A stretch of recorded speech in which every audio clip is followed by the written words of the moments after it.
असतील हे काही विधानं ठरवून करतात, जाणीवपूर्वक करतात आणि त्याच्या पाठीमागे त्यांची एक काहीतरी निश्चितपणे कूटनीतीची भूमिका असते।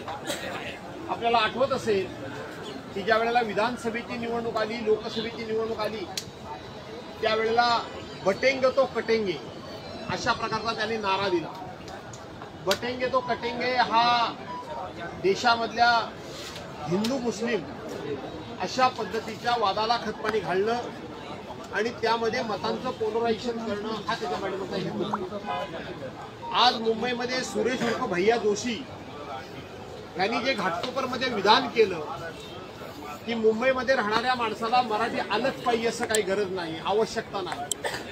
घाटकोपरची भाषा ही मराठी भाषा नाही, आमची गुजराती भाषा। गिरगावचा त्यांनी उल्लेख केला, ही सगळी क्लिप मी ऐकली। याच्या पाठीमागं एक अतिशय कुटील असा डाव आहे। भविष्यातली येणारी महानगरपालिकेची निवडणूक ही निवडणूक वेगवेगळ्या जातीमध्ये अशा पद्धतीने विभाजन व्हावं, विभागणी व्हावी आणि आपल्याला ती जिंकता यावी हा त्याच्या पाठीमागचा डाव आहे। आत्ताच आम्ही आदरणीय उद्धवसाहेब ठाकरे यांच्या नेतृत्वाखाली हुतात्मा चौकामध्ये जाऊन या मुंबईकरता ज्या 106 हुतात्म्यांनी हौतात्म्य पत्करलं त्यांना आम्ही अभिवादन करून आलो। आणि तिथे मी बोललो ते तुम्हाला पुन्हा एकदा सांगतो की मुंबई ही महाराष्ट्राची आहे, महाराष्ट्र आणि मुंबई हा मराठी माणसाचा आहे, परंतु मुंबई ही समस्त मुंबईवासियांची आई आहे। या पद्धतीनं आई आपली मुलं ती कमी जास्त असतील, काही असतील तरी त्यांना समान न्यायानं वागवते। त्या पद्धतीनं मुंबईनं तो गुजराती असेल, मारवाडी असेल, शीख असेल, ईसाई असेल, ख्रिश्चन असेल, बौद्ध असेल नाही तर मुस्लिम असेल, या सगळ्यांच्या पोटा पाण्याची काळजी मुंबईने घेतलेली आहे। यांच्या शिक्षणाची काळजी मुंबईने घेतलेली आहे, यांच्या नोकरी धंद्याची उदरनिर्वाहाची काळजी मुंबईने घेतलेली आहे, यांच्या संरक्षणाची काळजी मुंबईने घेतलेली आहे। आणि म्हणून आम्ही वेगवेगळ्या जरी भाषेमध्ये सगळे लोक असलो तरी सुद्धा आमची सर्वांची मुंबई ही आई आहे। आणि म्हणून सत्तेकरता या आईपासून वेगवेगळ्या जातीचे, वेगवेगळ्या भाषेच्या लोकांना बाजूला करणं आणि ह्यांना मुंबई महानगरपालिकेची सत्ता हस्तगत करून मुंबई महाराष्ट्रातून तोडायची आहे।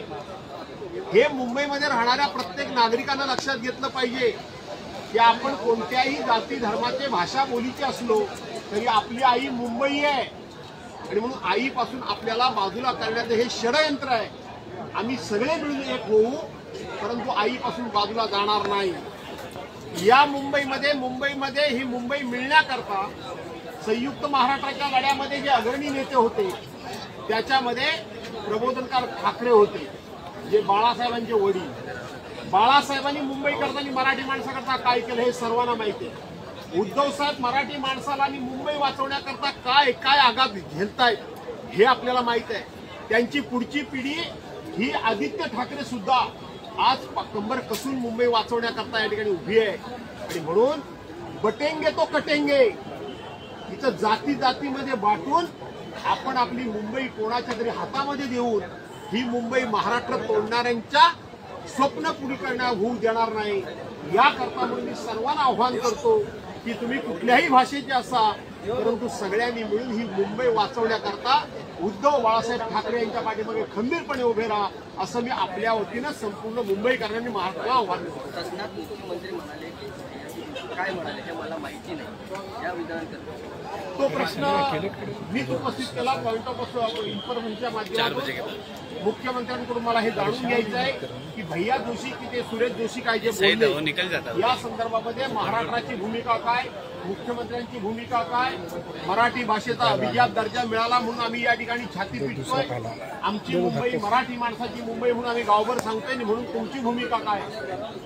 त्या ठिकाणी मुख्यमंत्र्यांनी स्पष्टपणे सांगितलं की मुंबई ही महाराष्ट्राची आहे, महाराष्ट्र हा मराठी माणसाचा आहे आणि मुंबई सुद्धा मराठी माणसाचीच आहे अशा पद्धतीने त्यांनी सांगितलं।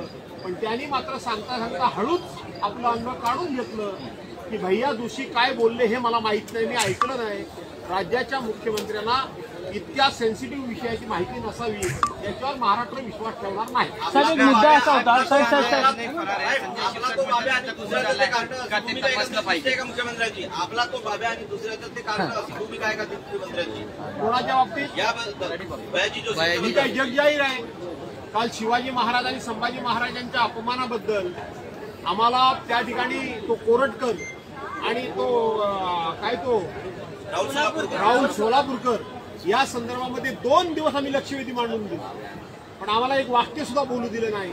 त्यामुळं शिवाजी महाराजांवरचं यांचं प्रेम किती, संभाजी महाराजांवरचं प्रेम किती, मराठीवर यांचं प्रेम किती आणि दुसऱ्या राज्यांवर यांचं प्रेम किती हे आता उघडं झालं. साहेब का सुधीर मुनगंटीवार भाषणामध्ये एक बोललेले आहे, सुधीर मुनगंटीवार भाषणामध्ये एक वक्तव्य त्यांनी केलेलं आहे की मंत्रालयातले वाल्मिक कराड शोधले पाहिजेत. आता असं आहे की हे जे काही सरकार ज्या पद्धतीनं तयार झालंय, सरकार ज्या पद्धतीनं चाललंय त्याच्यामधली अस्वस्थता हळूहळू बाहेर यायला लागली. सत्ताधारी पक्षाचा आणि एका पक्षाचा ज्येष्ठ नेता मंत्रालयामध्ये वाल्मिक कराड आहेत असं म्हणतात.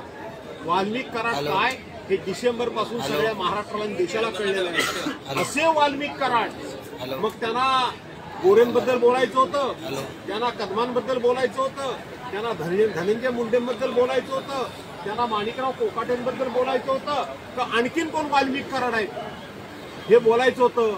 अशा पद्धतीचा एक ज्येष्ठ नेता जेव्हा विधान करतो त्यावेळेला पोटामध्ये धस्स होतं आणि भीती वाटते.